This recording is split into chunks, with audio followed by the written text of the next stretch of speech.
अस्सलाम वालेकुम। Programme capital view के साथ मैं हूं नाहिद चौधरी।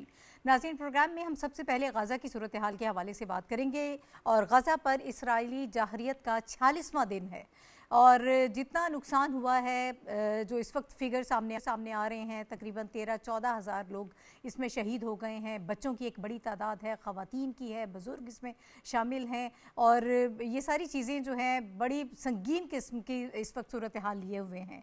और जिस तरह से पिछले दिनों हमने देखा एक शिफा हॉस्पिटल पे जिस तरह से कब्ज़ा किया गया और उसको तहबाला कर दिया, बर्बाद कर दिया और वहाँ पर जो बताए जा रहे हैं कुछ आदाद शुमार के 5 से 7 हज़ार के दरमियान जो वहाँ पर मरीज़ थे उनको शहीद कर दिया गया।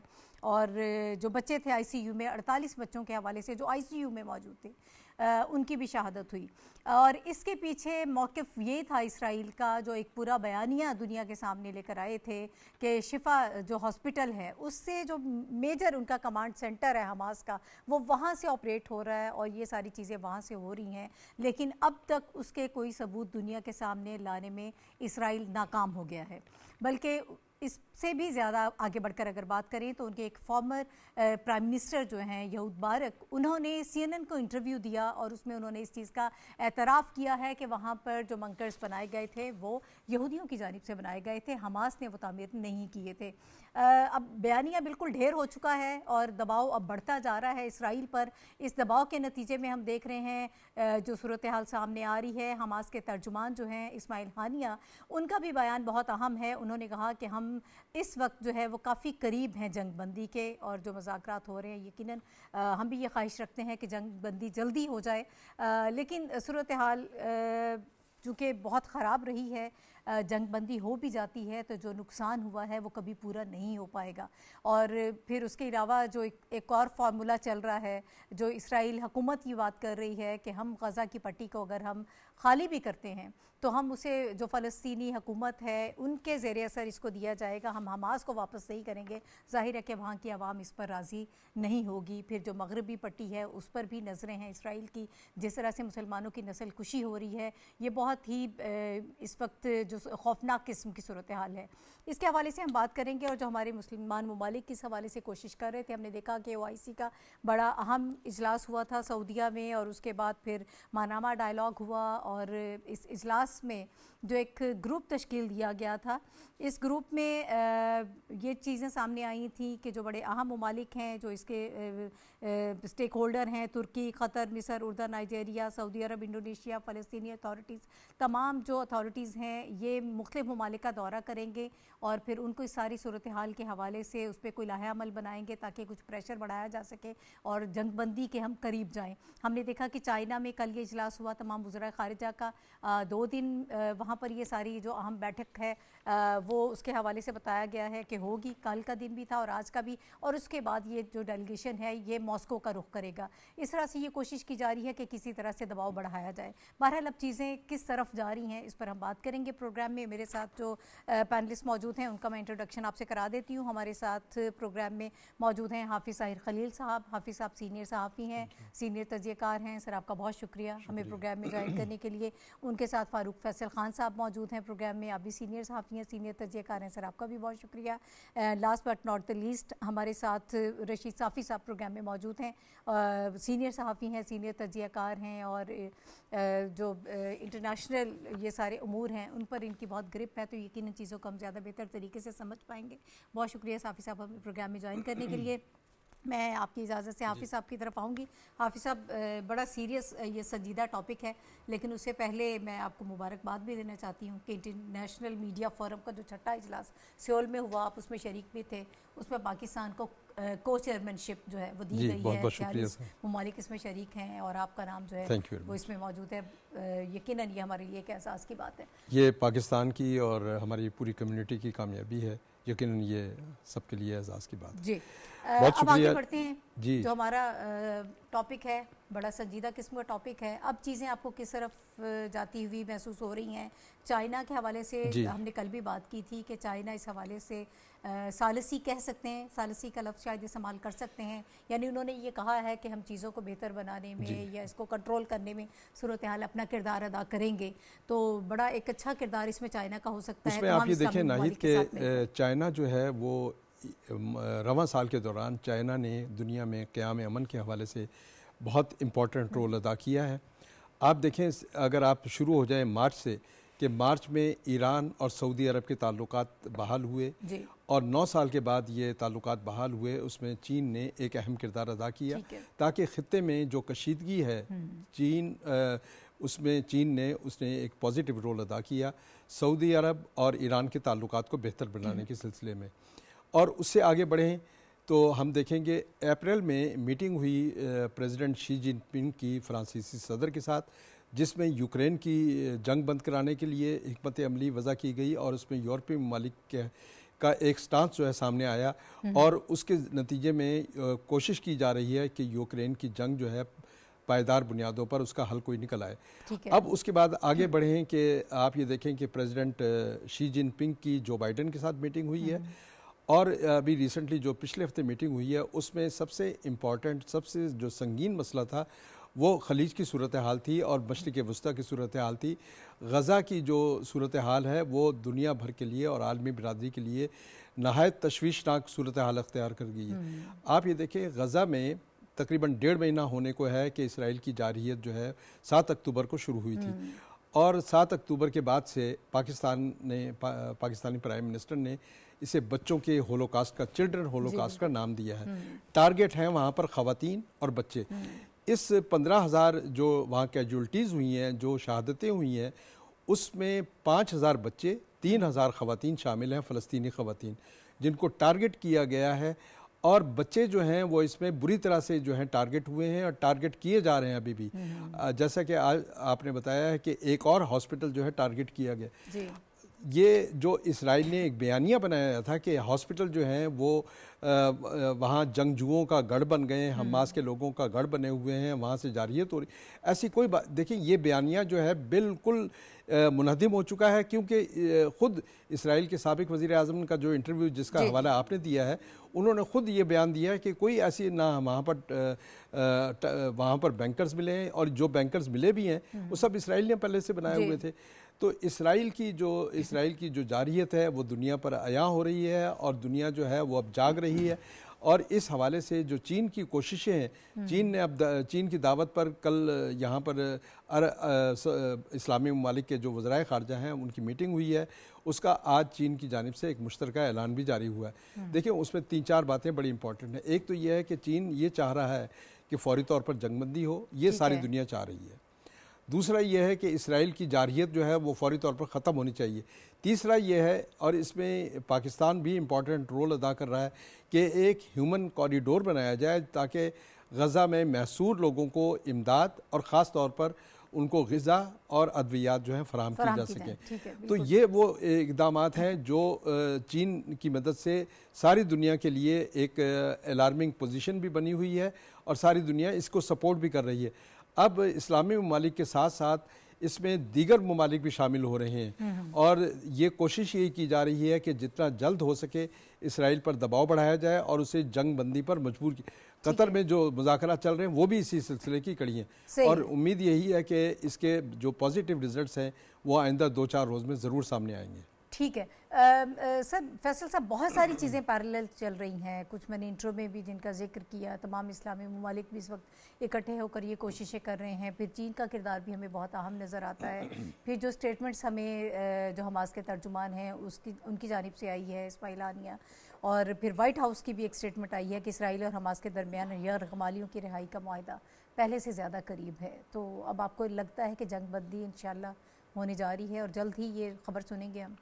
देखिए, बिलाखिर कोई भी तनाज़ा हो उसने ख़त्म होना होता है और जंग जो है उसने भी ख़त्म होना होता है। लेकिन जदीद दुनिया में अब वो चीज़ मुमकिन नहीं रही कि आप 100 साल या 150 साल कबल या पहले जब इलाकों को फ़तह कर लिया करते थे और रियासत को अपने अंदर ज़ब्त कर लिया करते थे। इसराइल का भी जो है डिज़ाइन जो है वो यही है और जब से वो मार्ज़ वजूद में आया है वो अपनी टेरिटरी बढ़ाता जा रहा है। और अब भी ये जो तनाज़ा है ये भी बेसिकली ज़मीन का ही तनाज़ा है, वतन का तनाज़ा है कि कौन सा वतन किसका है, कौन सा वतन इसराइल का है, कौन सा जो है फ़लस्तीनियों का है। बहरहाल चूँकि इसराइल के पास ताकत थी, उसके पास बैरूनी दुनिया या जदीद तरक्की याफ्ता दुनिया जो जदीद ताकतें थी वो उसके साथ थी और वो मज़ालम बढ़ाता ही गया। ठीक है। बिल आखिर हमास ने क्या किया? रोज़ाना अगर हम देखें इस वाक़े से पहले, हमास के रद्दअमल से पहले अगर हम देखते हैं गुज़श्ता 6 माह कोई दिन ऐसा नहीं गुजरता था कि जिस रोज़ 6, 8, 10 जो है वो फ़लस्तीनियों को शहीद नहीं किया जाता था। उसमें बच्चे भी थे, बड़े भी थे, बूढ़े भी थे। तो उन्होंने फिर उसका फिर कब उन्होंने अपना रिएक्शन दे दिया और दुनिया को मतवज्जो किया अपनी इतनी बड़ी कुर्बानी दे के। हाफ़िज़ साहब बता रहे हैं 15,000 लोग जो हैं वो शहीद हुए वहाँ पे फ़लस्तीन। जो आगे का जो सुनने में आ रहा है जो कि कल या परसों जब लोग इनखला कर रहे थे तो मर्दों को अलग कर रहे थे, ख़वातीन को अलग कर रहे थे, बच्चों को अलग कर रहे थे, और ये खदशा पैदा हो रहा था एकदम पूरी दुनिया जो है उसके चौकन्ना हुई कि ये क्या करने जा रहा है इसराइल। क्या तमाम मर्द आबादी को जो ख़त्म करना चाह रहा है और जिसकी तरफ वो कदम ब कदम बढ़ता भी जा रहा था। बहरहाल ये सारी कुर्बानियाँ देने के बाद अब सारी दुनिया मतवज्जो हुई है। आलम इस्लाम में भी इनफरादी तौर पर आवाज़ें उठ रही थी, लेकिन वो सब आवाज़ें जो हैं वो यकजा हुई जाके सऊदी अरब में, जब सऊदी हुकूमत ने तमाम आलम इस्लाम को वहाँ पर इकट्ठा किया। और अब उसे एक स्टेप आगे बढ़ के जब आलम इस्लाम ने अपने मसाइल या अपने इख्तलाफात दूर, मसाइल तो हल नहीं किए, इख्तलाफात फ़लस्तीन पे दूर कर लिए, और सबसे बड़ी कामयाबी ईरान और सऊदी अरब का करीब आना था। वो करीब आ गए, आलम इस्लाम सारा इकट्ठा हुआ। अब वो निकल रहे हैं यूरोप, इधर एशिया में भी रहे, चाइना से भी मुलाकात हुई है, रशिया से भी हो गई, यूरोपियन ममालिक में भी जाएंगे।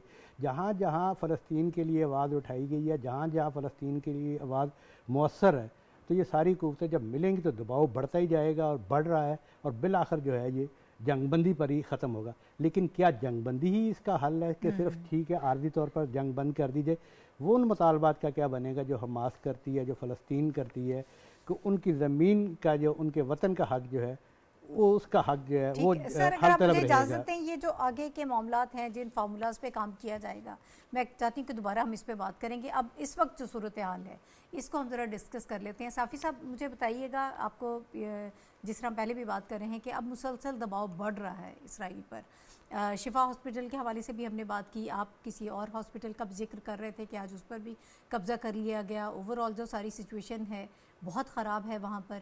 तो अब आपको लग रहा है इन सारी कोशिशों के नतीजे में जो ये बताया जा रहा है कि जंगबंदी के काफ़ी करीब हैं और मामला तय पा जाएंगे, आप किस तरह से देख रहे हैं, क्या खबर है आपके पास?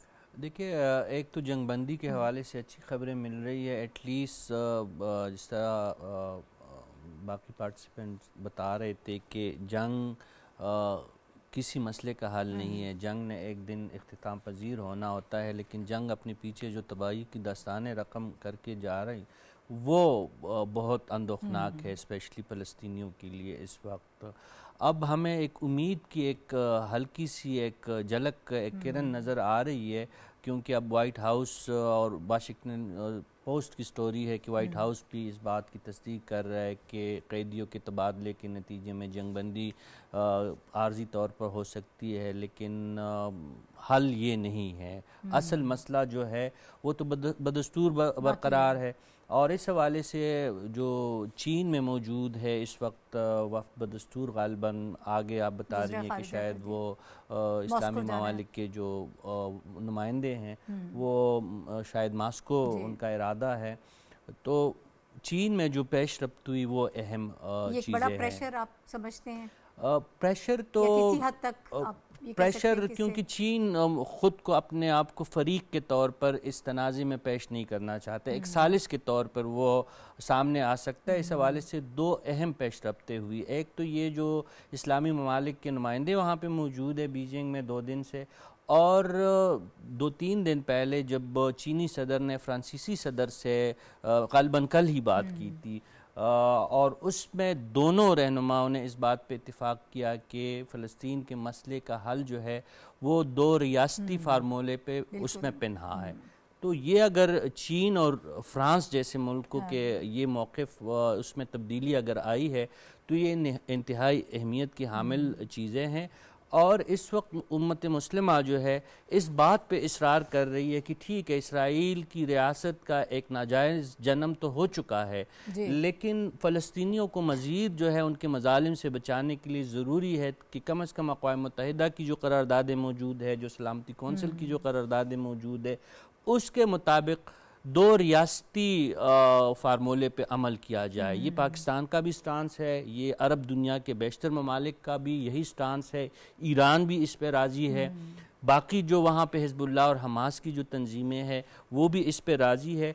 तो ये हम इस बात के इंतज़ार में है कि जंगबंदी तो हो जाएगी, क्योंकि हमास के पास बहुत सारे कैदी है इसराइली, और इसराइल के पास तो उनके कैद खाने तो फ़लस्तीनियों से भरे पड़े हैं। तो ये तबादले तो हो जाएंगे। वक्ती तौर पर गज़ा की पट्टी में शायद जंग बंद हो जाए, लेकिन बेंजामिन नेतन्याहू ने जो दुनिया को बताया था कि वो गज़ा की पट्टी को मलबे का ढेर बनाएंगे, तो वो तो बना चुका है, वो तो कर चुके हैं। वो जो उसने जो अज़म जाहिर किया था उसमें तो उसकी वो तकमील तो हो चुकी है। लेकिन अब हमने ये देखना है कि चीन, रूस, ईरान, सऊदी अरब, बाकी जो इजिप्ट और यूएई, कतर जैसे अहम ममालिक है, ये क्या रोल अदा करते हैं आने वाले दिनों में। क्या हम दो रियासती हल की तरफ जा सकते हैं कि नहीं। इसराइल के कोई ऐसे आसार या तेवर तो ऐसे नहीं है कि उस पर वो बात करने के लिए भी तैयार नहीं है। असल मसला यहीं पे दोबारा शुरू होगा, कॉन्फ्लिक्ट मौजूद रहेगा। अगर जंग ख़त्म भी होगी तो तनाज़ा ख़त्म नहीं होगा, और जब तनाज़ा होगा तो दोबारा जंग की ख़तरात इसी तरह मंडलाते रहेंगे। नहीं, इसमें बात यह है कि देखें, गज़ा की जो सूरत हाल है वो एक पायदार अमन की तरफ जो है तवज्जो दिला रही है। जिस तरह साफ़ी साहब ने बताया है कि बात जो है वो दो रियासती हल की तरफ जा रही है, और दुनिया इस बात पर आमादा हो रही है कि गज़ा का तो ठीक है, वो दुरुस्त बात है कि बलिया मेट कर दिया, लेकिन इसराइल को उसके जारहाना अज़ाइम से रोकना सबसे बड़ी बात है, सबसे बड़ा अहम काम है। क्योंकि अब उसने ये वार्निंग दी है कि जो वेस्ट बैंक है, मगरबी किनारा, वहाँ से भी मुसलमानों का इनखला किया जाए, फ़लस्तीनियों का इनखला किया जाए। ये मगरबी किनारा जो है वो इस वक्त फ़लस्तीनी अथॉरिटी के पास है, और इसराइल नहीं चाहता कि वहाँ पर फ़लस्तीनी अथॉरिटी जो है वो भी काम करती रहे। हमास जो है, देखें, गज़ा में एक मुंतखब बॉडी है। सवाल ये है कि अगर हमास को ख़त्म किया गया तो वहाँ पर कौन काम करेगा। एक खला पैदा हो जाएगा, सियासी खला। तो इसलिए दुनिया जो है वो जानती है कि इस खला को भी होना चाहिए, और जो हमास के जो रोल है वो टोटली ख़त्म नहीं किया जा सकता। इसी तरह गज़ा जो वेस्ट बैंक है, वहाँ पर इसराइल की जो जारहाना अज़ाइम है उनको पेशबंदी के तौर पर रोकना बहुत ज़रूरी है, ताकि इसराइल जो है वो अपनी हदूद में रहे, और जो असल मसाइल हैं वहाँ पर फ़लस्तीनियों के उसके हल की तरफ तवज्जो दे। तो बात जो है वो आलमी बिरादरी की वो इसी जानिब बढ़ रही है। ठीक है, अच्छा, इसी से ज़रा हम लिंक कर लेते हैं सर। जी, मैं आपकी तरफ आऊँगी फैसल साहब। जो ये भी कुछ खबरें आ रही हैं कि जैसे कहा जा रहा है कि फ़लस्तीन अथॉरिटी के हवाले अगर इसको छोड़ा गया तो उनके हवाले किया जाएगा, और दूसरा फिर अक़वाम मुत्तहिदा की तरफ से सेक्रेटरी जनरल की तरफ से जो स्टेटमेंट आई है, उन्होंने भी ये कहा है कि अक़वाम मुत्तहिदा के तहफ़्फ़ुज़ में फ़लस्तीन को देना जो है ये इस मामले का, इस तनाज़े का हल नहीं है, बल्कि दो रियासती फार्मूले की तरफ जाना चाहिए। तो इस किस्म की जो चीज़ें हैं, आपको क्या लगता है? देखिए, जब हम तारीख़ पे नज़र दौड़ाते हैं ना, 48 से ऑनवर्ड जो है 1993 तक एक राउंड अबाउट 45 साल का अरसा है जिसमें PLO ने तहरीक भी चलाई और इसराइल के मज़ालम भी सहे, दुनिया को भी अपनी तरफ मतवज्जो किया, अक़वाम मुत्तहिदा भी उसमें शामिल हुई, अमेरिका ने भी सरपरस्ती की, और बिल आखिर जो है वो इस नतीजे पर पहुँचे कि इस मसले का हल जो है दो रियासती है, फ़लस्तीन के लिए भी हो जाए और उनके लिए भी हो जाए। लेकिन हम देखते हैं कि ये जो मौजूदा वज़ीर आज़म है, मौजूदा हुक्मरान है इसराइल के, नेतन्याहू, इनकी इमरजेंस जो है इसराइल पॉलिटिक्स में 1996 में आती है, और इनका बुनियादी जो मौक़िफ़ था वो इस दो रियासती हल के ख़िलाफ़ था। वो उन्होंने तस्लीम नहीं किया था। इनकी जमात जो है दाएं बाजू वाली, वो इसको तस्लीम नहीं करती, और उससे ऑनवर्ड भी दुनिया तो यही सोच रही थी कि यार अब सारी दुनिया ने बैठ के, यासर अरफात ने और सारों ने बैठ के एक मसले का हल निकाल लिया है। गो कि वो किसी के लिए भी आइडियल ना होगा, लेकिन फिर भी तमाम के लिए कुछ ना कुछ काबिल कबूल था और दुनिया मुतमईन थी।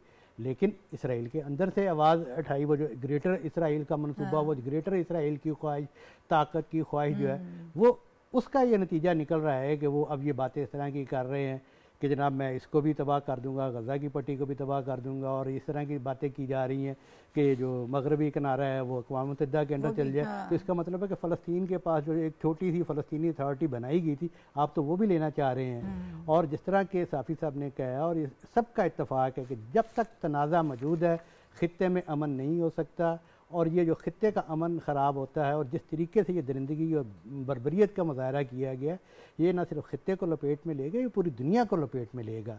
ये कुछ सिर्फ आलम इस्लाम का मसला नहीं, ये सिर्फ फ़लस्तीन का मसला नहीं रह गया, ये सिर्फ आलम इस्लाम का मसला, अब ये इंसानियत का मसला है। लेकिन आपको बरतानिया की सड़कों पर जो लाखों लोग नज़र आते हैं, अमेरिका की इस वक्त जो अवामी ज़मीर है, जो कॉन्शियस है, जो लोग इस चीज़ से बालातर हो के कि यार ये मुस्लिम है, ये फलाना है, ये क्रिश्चियन है, ये यहूदी है, इवन यहूदियों के अंदर से आवाज़ उठ रही है, इसराइल के अंदर मुजाहरे हो रही हैं, अमेरिका में मुजाहरे हो रहे हैं। तो इसके आगे की लहर अगर यहाँ पे मामला हल नहीं होता, ये जो हम देख रहे हैं वहाँ पे बच्चे जो है, तो हम तो यही कह सकते हैं कि जिन बच्चों ने अपने बापों अपने वालिदैन की लाशें उड़ते देखी हैं, अपने बहन भाइयों की लाशें, जो इस दुनिया में अकेला रह गया, अब उसने पता नहीं कैसे परवरिश पानी है, वो तो चलता फिरता एक बम है। अगर उसको ज़मीन ना मिली, उसका मसला हल ना हुआ, तो उसके तो दिमाग में हर वक्त वो सीन जो है वो महव नहीं हो सकता। तो लिहाजा अगर तो इसके दुनिया वाक़यात जाहिर है फिर होते रहेंगे, अगर अमन चाहती है दुनिया। 7 अक्टूबर में जो हुआ ये जाहिर है एक रिएक्शन था, आप जो जुल्म सितम वहाँ पर साल से कर रहे थे, जाहिर है वो बम फटना तो था। ये आप कैसे सोच सकते हैं कि आप ज्यादती करें और उसके लिए लोग आवाज़ ना उठाएं। साफ़ी साहब, मैं आपकी तरफ आऊँगी, इसी मामले को आगे लेकर बढ़ते हैं कि आगे आपको इसका क्या हल नज़र आता है, मामलात किस तरफ जाते हुए नज़र आते हैं। अवामी दबाव भी है, तमाम ममालिक भी इसके लिए कोशिश कर रहे हैं, लेकिन लोग भी सड़कों पर बाहर निकल कर बहुत सारे ममालिक में इसके लिए मुजाहिरे कर रहे हैं। फारूक साहब ने बहुत ही एक अहम नुक्ते की जानिब हमें तवज्जो दिलाई, जो साइकी है और जो बुनियाद है इस वक्त इसराइली सियासत का, वो इंतहा पसंदी पे हैं। उसका अंदाज़ अलग है। बेंजामिन नेतन्याहू का जो उन्होंने सियासी उरूज पाया था, वो ओस्लो मुआहदा जब 1993 में हुआ था, यासर अरफात और उस वक्त के इसराइली वज़ीर आज़म यज़ोक राबिन के बीच में, तो उन्हीं के चंद ही उस मुआहदे के कुछ ही मुद्दत बाद एक तंजीम ने अपने ही वज़ीर आज़म को गोली मार के कत्ल कर दिया था। और अब ये कहा जा रहा है कि ये जो बेंजामिन नेतन्याहू है, इनकी काबीना में उसी हमले के जो मास्टरमाइंड थे, उस वक्त की स्टूडेंट यंग जनरेशन थी, अब वो इनके दस्तो बाजू है, ये जो बेंजामिन नेतन्याहू है, जिन्होंने अपने वज़ीर आज़म को खून में नहलाया था और उनको कत्ल कर दिया था। यानी इतनी बड़ी रेजिस्टेंस उस वक्त भी थी कि जो एक कमज़ोर सी फ़लस्तीनी अथॉरिटी कायम हुई थी, दुनिया मुसलमान दुनिया उस पर राज़ी नहीं थी, लेकिन जंग से बचने के लिए फ़लस्तीनियों के जो मसाइब है, जो उन पे जो जुल्म सतम दायर जा रहे थे, उससे बचाने के लिए ओस्लो में क्लिंटन की मौजूदगी में एक मुआहदा उस वक्त तय पाया था। और उसी के नतीजे में रेजिस्टेंस के तौर पर बेंजामिन नेतन्याहू जैसे जो इंतहा पसंद इसराइली रहनुमा है, उन्होंने उरूज पाया। और आज भी वहाँ पे उनकी वही पॉलिसी है, किसी भी मुआहदे के हक़ में वो नहीं है। जब वो जो ओस्लो मुआहदे के इतने शदीद मुखालिफ है, जो हम डिस्कस कर रहे हैं कि हो सकता है कि दुनिया इसराइल और इसराइल के सपोर्ट करने वाले अमेरिका जैसे ताकतवर ममालिक को राज़ी कर ले कि वो 2 रियासती हल पे जाए, तो ये दीवाने के ख्वाब के सिवा कुछ भी नहीं है। ये बहुत मुश्किल काम है। बिल्कुल। अगर वाकई मुस्लिम उम्मा और जो पुरअमन दुनिया है, स्पेशली चीन जैसे ममालिक, रूस जैसे ममालिक, ईरान जैसे ममालिक, अगर ये वाकई दबाव और सऊदी अरब जैसे ममालिक अगर मुसलसल दबाव बरकरार रखेंगे, तो हो सकता है कोई बेहतर हल की तरफ इसराइल जो है वो राज़ी हो जाए, बातचीत के लिए राज़ी हो जाए, क्योंकि अब ब्रिक्स का इजलास भी बुलाया गया। तो इस पर यह है कि दुनिया इन्वॉल्व हो रही है। स्पेन ने पहले जो है अपने तहफ़्फ़ुज़ात का इजहार किया था इसराइल के ख़िलाफ़, उसके बाद आपने देखा कि फ्रेंच प्रेसिडेंट भी अब खुल के बात कर रहे हैं, 2 रियासती हल पे बात हो रही है। और इसी तरह लातिन अमेरिका तो तकरीबन पूरा का पूरा जो है वो इसराइल के पॉलिसी के ख़िलाफ़ है। तो ये सारी चीज़ें जो है हमें एक उम्मीद उससे हमें नज़र आ रही है, लेकिन ये एक बहुत ही मुश्किल टास्क है। मैंने जिस तरह एक मुआहदे का आपको जिक्र किया कि वो फ़लस्तीनी अथॉरिटी को तस्लीम नहीं कर रहे, तो एक खुद मुख्तार रियासत देने के लिए इसराइल को राज़ी करना वो बहुत ही मुश्किल काम है। यूएन का कोई किरदार आपको इसमें नज़र आता है? वैसे हम तो हमेशा से बहुत साल हो गए यही बात करते हैं। यूएन का किरदार तो नाहिद आपने उस दिन देख लिया था, कश्मीर का मामला ऐसे हल हो सकता है, लेकिन कभी कुछ हुआ नहीं। जब यूएन के जनरल सेक्रेटरी ने बयान दिया कि जंगबंदी पे जोर दिया, इसराइली मजालिम की उन्होंने बात की, तो बेंजामिन नेतन्याहू ने तो उनके मुंह पे कह दिया था कि आपको रिजाइन करना चाहिए, आपको कोई हक ही नहीं है कि आप इसराइल और फलस्तीन के तनाज़े पे बात करें। तो वो अब ये ब्रिक्स के इजलास में यूएन के जनरल सेक्रेटरी को खुसूसी तौर पर शिरकत की दावत दी गई है। और इसमें अच्छी बात है कि जनवरी में जब नई मेंबरशिप दी गई थी इंडिया के अलावा जो 4-5 ममालिक मजीद ऐड हुए, जिसमें सऊदी अरब और अर्जेंटीना जैसे ममालिक शामिल है, वो ब्रिक्स के मेंबर है। और आप जानती हैं कि दुनिया की जो ताकतवर ममालिक है वो ब्रिक्स का हिस्सा है।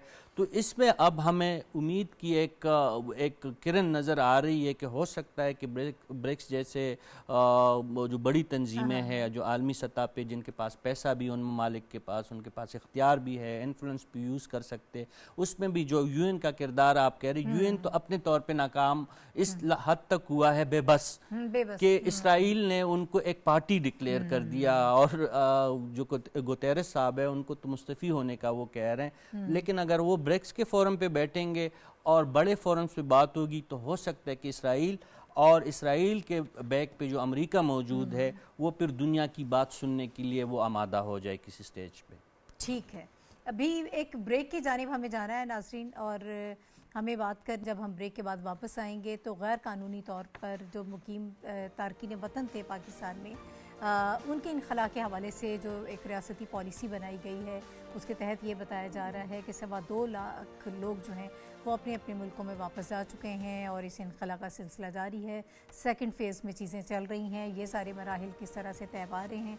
और ये बार बार कुछ प्रोपेगेंडा भी किया जाता है इस हवाले से, पाकिस्तान के साथ कुछ चीज़ें मनफी भी जो हैं वो अटैच की जाती हैं, लेकिन हकीकत ये है कि जिस तरह से पूरी दुनिया को ये इख्तियार है कि वो अपने ममालिक में उन लोगों को दाखिल होने दे जिनके पास कोई डॉक्यूमेंटेशन है, उन लोगों को रहने दे, उसी तरह पाकिस्तान के पास भी ये मुकम्मल इख्तियार है कि वो इस हवाले से फ़ैसला करे उस वक्त जबकि हमारे मौशी हालात भी जो हैं वो खासे क्राइसिस का शिकार रहे हैं। तब हमने कोई इस किस्म का फ़ैसला नहीं किया, लेकिन जब कौमी सलामती के मामलात आ जाते हैं, दहशतगर्दी की बात आ जाती है, तो ज़ाहिर है कि फिर इस पर कॉम्प्रोमाइज़ नहीं किया जा सकता।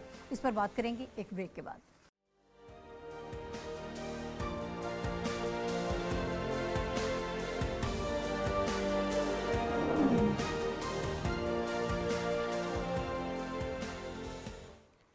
Welcome back to the show. और नाज़रीन, ब्रेक पर जाने से पहले हम बात कर रहे थे गैर कानूनी मुकीम जो तारकीन वतन हैं उनके हवाले से, उनके इनखला का सिलसिला जारी है और बड़े ये सारा स्मूथ प्रोसेस हो रहा है। इस हवाले से बार बार सवालात भी किए जाते हैं और निगरान वज़ीर आज़म अनवारुल हक काकड़ साहब कई मरतबा इस पर बात कर चुके हैं और ये वो बता चुके हैं कि जो लोग जिनके पास डॉक्यूमेंट नहीं हैं सिर्फ उनको वापस भेजा जा रहा है, जिनके पास डॉक्यूमेंट हैं वो पाकिस्तान में रहेंगे और उनके आने जाने में कोई प्रॉब्लम नहीं है, कोई दिक्कत नहीं है, लेकिन अगर उनके पास डॉक्यूमेंट हो। आज भी PF अकेडमी असर खान में जो एयर फोर्स की पासिंग आउट परेड थी, उस इवेंट में वज़ीर आज़म साहब मौजूद थे और उन्होंने वहाँ कहा कि पाकिस्तान अमन का दाई है, हम हमसाया ममालिक से बरादराना ताल्लुकात की ख़्वाहां हैं। कल भी हमने एक इंटरव्यू का हवाला दिया था जब अफ़गानिस्तान के हवाले से उनसे बात हुई और दीगर जो पॉलिसी के हवाले से बात की थी, तो उन्होंने बड़ी खुलकर बात की थी कि हम अमन की बात करते हैं, हम चीज़ों को इस तरह से पेचीदा नहीं करना चाहते और हम चाहते हैं कि मामला ज़्यादा बेहतर तरीके से आगे बढ़ें। तो इसी टॉपिक को हम ज़रा डिस्कस कर लेते हैं कि इस वक्त सूरत हाल क्या है, सेकंड फेज़ में एग्जैक्टली हम कहाँ स्टैंड कर रहे हैं, किस तरह से चीज़ें आगे बढ़ रही हैं, मामलात कैसे आगे जा रहे हैं, इस पर बात करेंगे। हाफिज़ साहब, मैं आपकी तरफ आऊँगी। पहला मरहला तो बखैर खूबी तय हो गया, अब सेकंड फेज़ में हम शामिल हैं, आ चुके हैं और इससे पहले हमने जैसे बार बार जिक्र करते रहते हैं कुछ होल्डिंग सेंटर्स बनाए गए थे, कुछ नए वो खोल दिए गए थे पॉइंट्स भी कि ताकि लोगों को जाने में आसानी रहे, इनखला जो है वो अच्छे तरीके से हो जाए, एग्जिट पॉइंट्स बनाए गए थे। इस वक्त एग्जैक्टली हम कहाँ स्टैंड कर रहे हैं? देखिए नाहिद, बात यह है कि 1 अक्टूबर को पाकिस्तान ने इंटरनल सिक्योरिटी और पाकिस्तान में गैर कानूनी मुआशी सरगर्मियों को रोकने के लिए एक बड़ी जामे स्ट्रेटजी अपनाई। उसमें ह्यूमन स्मगलिंग का मामला था, उसमें नारकोटिक्स स्मगलिंग का मामला था, उसमें बिजली चोरी और दीगर जो नुकसानात थे उनको ख़त्म करना था। इसके साथ ही पाकिस्तान में जो जराइम बढ़ रहे हैं और ख़ास तौर पर संगीन जराइम जिसमें दहशतगर्दी भी शामिल है, उसमें मुलव्वस ऐसे लोग जो गैर कानूनी तारकीन वतन जिनको कहा जा रहा है, उनके मुलव्वस होने के बाद ये फ़ैसला हुआ था कि जो भी गैर कानूनी तारकीन वतन यहाँ पर मौजूद हैं, उनका ताल्लुक़ किसी भी मुल्क से है, उनको वापस भेजा जाए। और एक जामे पॉलिसी बनाई गई और एक डेडलाइन दी गई 30 अक्टूबर तक की। उसके बाद रज़ाकाराना वापसी का अमल शुरू हुआ। आप ये देखें कि उसके बाद से अब तक तकरीबन 2 लाख से ज़्यादा जो हैं वो सिर्फ अफ़गान बाशिंदे जो हैं वो अपने मुल्क भेजे गए हैं और उसमें कोई ऐसी कोई ख़राबी नज़र नहीं आती।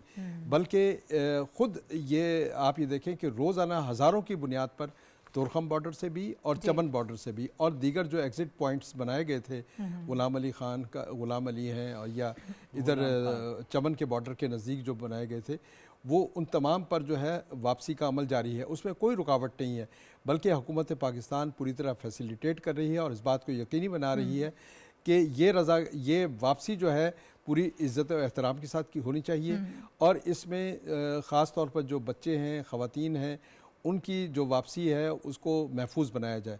और इसमें जो पिछले दिनों कुछ वाक़यात रिपोर्ट हुए थे उस पर एक्शन भी लिया गया, नोटिस भी लिया गया और उसके बाद से ये वाक़यात रुक गए हैं।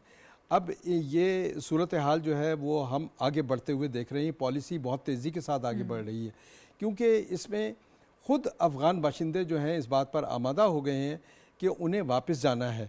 और पाकिस्तान ने ये उनसे कहा है कि वो वापस जाएं, वहाँ पर डॉक्यूमेंट्स अपने बनवाएं और उसके बाद दोबारा पाकिस्तान में आकर अगर वो कोई कारोबार करना चाहते हैं तो पाकिस्तान एक ओपन फ्री सोसाइटी है, यहाँ पर आकर वो कारोबार कर सकते हैं पूरे डॉक्यूमेंट्स के साथ। लेकिन ये नहीं हो सकता कि पाकिस्तान में भी रहें और पाकिस्तान और वो उनके पास डॉक्यूमेंट्स भी ना हो और यहाँ पर जो जराइम हैं उसमें मुलव्वस भी हों। तो ये पॉलिसी जो है ये न सिर्फ उनके हक़ में थी, ये पाकिस्तान की इंटरनल सिक्योरिटी को बेहतर बनाने के लिए बहुत ज़रूरी हो गया था। अब ये अमल जो है वो आगे बढ़ रहा है और ख़ुद प्राइम मिनिस्टर जो हैं वो बार बार इस बात को दोहरा रहे हैं कि पाकिस्तान की इस पॉलिसी का मकसद किसी ख़ास मुल्क के लोगों को टारगेट बनाना नहीं है, बल्कि एक मजमूई पॉलिसी है। और इस मजमूई पॉलिसी के तहत तकरीबन 14 मुल्कों के जो गैर कानूनी तारकीन हैं उनको वापस भेजा जा रहा है। अब ये अमल जो है बंगाली मौजूद हैं, एक बड़ी तादाद बहुत से लोग हैं, बर्मी मौजूद है, मुख्तलिफ ममालिक के लोग इसमें शामिल हैं। इसको आगे भेजा जा रहा है और इसमें आगे तेजी के साथ पेशरफ भी हो रही है। ठीक है, मैं फैसल साहब की तरफ ये पॉइंट लेके जाऊंगी जो वज़ीर आज़म साहब ने आज भी बात की, उससे पहले भी वो बार बार इसका इयादा करते हैं। उन्होंने कहा कि जो हमारे ममालिक हैं, हमसाया ममालिक, उनके साथ बरादराना ताल्लुकात हैं, हम अमन के दाई हैं, हम ताल्लुकात को मज़ीद बेहतर बनाना चाहते हैं। और अगर ये जो पॉलिसी रियासती पॉलिसी है इस पर ज़ाहिर है हम कॉम्प्रोमाइज़ कर ही नहीं सकते हैं। क्यों इसको ये समझा जा रहा है कि शायद हमारे ताल्लुकात ख़राब होंगे, जब हमने साल से तकरीबन 40 साल तक एक इतनी बड़ी तादाद में लाखों लोगों की मेहमानदारी की है, उनकी मेज़बानी की है। अब अपनी मजबूरी की वजह से उनको वापस भेज रहे हैं, तो इसको फिर नेगेटिवली ना लिया जाए। देखें, ये हर रियासत का हक़ है कि वो अपनी आवाम को महफूज रखे, अपनी रियासत को महफूज रखे, अपनी सरहदों को महफूज रखे, अपनी मईशत को मजबूत रखे। जिस वजह से ये फ़ैसला किया गया वो भी सबके सामने अय्या है। और जब से ये इस पर अमल, अभी तो रज़ाकाराना तौर पर अमल हो रहा है, हम देखते हैं कि जो आपका स्ट्रीट क्राइम है बड़े शहरों में जहाँ पे ये लोग ज़्यादा रह रहे थे, गैर कानूनी लोग जो है, वो स्ट्रीट क्राइम जो है वो कम हुआ है। जो लोग रजिस्टर्ड महाजरीन हैं उनको तो किसी ने कुछ नहीं कहा। तो ये सिर्फ उन लोगों के लिए था कि जो रजिस्टर्ड नहीं है, जिनका कोई डॉक्यूमेंट्स नहीं है। और ये मुमकिन ही नहीं है कि देखें जो अफ़गानिस्तान के साथ हमारा रिलेशन है, बीइंग हमसाया भी और बीइंग मुस्लिम भी, और फिर लसानी एतबार से भी कि ख़ानदान जो वो तकसीम है, आधे उधर है आधे इधर है, ये एक दूसरे से मुनक़ता नहीं हो सकते। ना रियासतें मुनक़ता हो सकती हैं, ना अवाम मुनक़ता हो सकते हैं। लेकिन जदीद जब आप एक रियासत की हदूद में आ जाते हैं, जदीद दुनिया में अब रियासतों की सरहदें जब मुतय्यन है कि ये पाकिस्तान की सरहद है, ये अफ़गानिस्तान की है, तो हर रियासत के शहरी को अपने अपने एरिए में रहना है। अगर डॉक्यूमेंट्स ले के आ जाते हैं तो करें कारोबार, बिस्मिल्लाह। अभी भी तो कई लोग, हज़ारों नहीं लाखों लोग कारोबार कर रहे हैं। हम सब पे शक नहीं कर सकते कि ये सारे, देखिए लोगों के मफादात वाबस्ता है। जो लोग आके यहाँ पे अमन पाकिस्तान एक पुरअमन मुल्क है ना, अगर वो समझते हैं कि अफ़गानिस्तान जो है वो पुरअमन नहीं है, जहाँ पर अपनी ज़िंदगी सुकून से गुजार रहे हैं। ज़्यादातर लोग चाहते हैं कि चीज़ें जो हैं वो नॉर्मलाइज हों और किसी प्रोसीजर के तहत चलें। वैसे बुरी हुकूमत ये दावा कर रही है कि अब चीज़ें वहाँ पर नॉर्मल हैं, वहाँ अमन है, तो फिर बाकी तो जो कोई आप कबाहत नेगेटिविटी नहीं है कह रहे हैं ना, इसमें। जो नेगेटिविटी कह रहे कोई हैं, कबाहत नहीं है कि अगर उनके लोग वापस चले जाते हैं। नेगेटिविटी वो लोग फैला रहे हैं, प्रोपेगेंडा वो कर रहे हैं, उधर से हो रहा है, उन अनासर की तरफ से हो रहा है, उन ममालिक की तरफ से हो रहा है जो नहीं चाहते कि पाकिस्तान जो है एक पुरअमन रियासत रहे और उसके अपने बरादर हमसाया मुस्लिम ममालिक के साथ तल्लुकात जो है वो नॉर्मल हो। तो ये वहाँ से ये चीज़ें आती हैं। तो इसका फील्ड में हमें नज़र नहीं आता कोई इस तरीके से जिस तरह का प्रोपेगेंडा किया जा रहा है। यकीन माने कि हम लोग भी फील्ड में हैं, बाकी लोग भी फील्ड में जाते हैं। एक बहुत अजीबोगरीब प्रोपेगेंडा किया गया और वो ये किया गया कि उनकी जायदादें जो हैं वो सस्ते दामों ली जा रही हैं और वो छीनी जा रही हैं, लेकिन ज़मीन पे कोई ऐसा मुद्दई, अच्छा जिसकी छीनी गई है वो तो चला गया ना अपने मुल्क, तो वहाँ से जाके अपलोड कर दे, बताए कि भी मैं कोयटा में रहता था, मैं पेशावर में रहता था, मैं इस्लामाबाद में रहता था, मेरा फलां घर। बहुत मुख्तलिफ है। साफ़ी साहब मोस्ट रेलिवेंट वैसे पर्सन है इस हवाले से बात करने के लिए। और सबसे आखिर में मैं उनसे बात करी। साफ़ी साहब, पहले मैं चाहती हूँ ज़रा थोड़े से आदाद शुमार अगर आप हमें बता पाएँ कि ज़रा वो क्लैरिटी आ जाती है ना कि कितने लाख यहाँ पर लोग आबाद थे, कितने गैर कानूनी तरीके से रह रहे थे, कितने कानूनी तरीके से रह रहे थे। ज़रा मैं वो थोड़ा सा बैकग्राउंड। गैर कानूनी बाशिंदों के बारे में जो तारिकीन वतन थे अफ़गानी समेत कोई ख़ास डेटा तो मौजूद नहीं था, क्योंकि वो गैर कानूनी थे।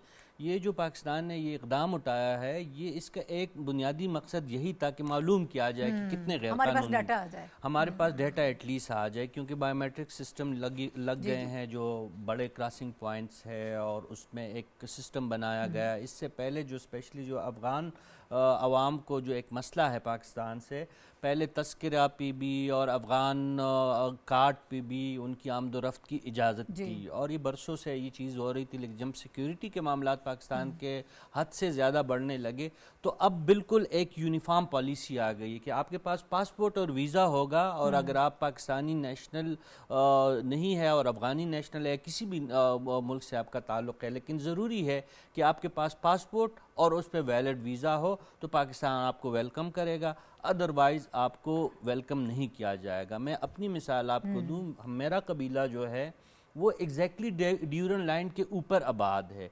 अंग्रेज़ राज से लेकर बहुत मुद्दत तक हमें ये प्रिविलेज हासिल था कि हम दोनों ममालिक की डुअल नेशनलिटी भी हासिल करने के एंटाइटल थे। लेकिन वक्त के साथ चीज़ें बदल रही है, जिस तरह फारूक फैसल खान साहब ने आपको बताया कि अब रियासतों की हुदूद जो है मुतय्यन हो चुकी हैं। मैं पाकिस्तानी हूँ, ज़िंदगी भर मैंने कभी अफ़गानिस्तान बग़ैर वीज़े का सफ़र नहीं किया, पासपोर्ट इस्तेमाल का। हालांकि इन हालात से पहले ये हमारी कबीले के और जो ड्यूरन लाइन के आर पार जो रहने वाले जो बाशिंदे थे उनकी आमदोरफ्त बड़ी फ्रीक्वेंट होती रही है, लेकिन अब हालात चेंज हो गए। क्या हम जो 4 बैठे हैं यहाँ पे, कोई पासपोर्ट और अफगान वीज़ा के बगैर अफगान सरजमीन जा सकता है? नहीं। इस सवाल का अगर अफगानिस्तान की तरफ से हमें कोई जवाब मिल जाए तो हम माफ़ी मांग लेंगे कि हमने आपके साथ जाकर। और दूसरा आदाद शुमार कोई 15 लाख 1.5 मिलियन के लगभग अब भी यूएनएचसीआर के साथ और पाकिस्तान के साथ जो रजिस्टर्ड अफगान बाशिंदे हैं